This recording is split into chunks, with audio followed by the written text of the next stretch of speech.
आज देश पालन कर76तम साधारणतंत्र दिवस दिल्ली ठू पल्ली एने सबुठी उत्सवर माहौल। खोर्धा निराकारपुर अंचल सरकारी और बेसरकारी विद्यालय, सरकारी और बेसरकारी कार्यालय, निराकारपुर सांबादिक संघ, ग्राम पंचायत कार्यालय, व्यवसायी संघ, ड्राइवर चालक संघ, कलिंग भेटरान एसोसिएशन सहित विभिन्न संगठन पक्षर 76तम साधारणतंत्र दिवस पालित होइछि। छात्र छात्री और शिक्षक शिक्षयित्री माने विद्यालय पताका उत्तोलन कर हाथ में पताका धरी भारत माता की जय, वंदे मातरम ध्वनि दे जातीय संगीत गान करी शोभायात्रा रे बजार परिक्रमा करी साधारणतंत्र दिवस पालन करछन्ते।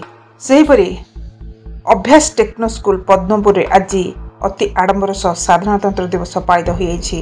भोर 5:30 प्रभात फेरी रे गुमड़ा परिक्रमा करथिले। यार मुख्य आकर्षण थिला अभ्यास शिशु फैंसी, किए महात्मा गांधी तो आउ किए सुभाष बोस। भारत माता बेसरे कुनी झील बेस सुंदर लगी।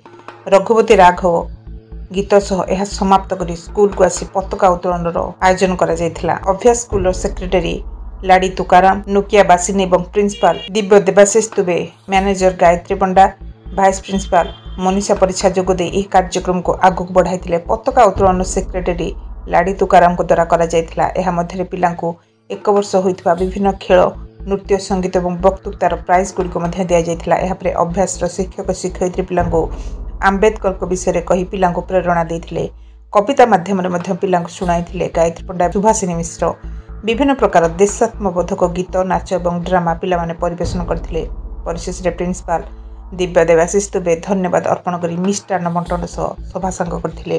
Bureau report, Odisha mobile TV.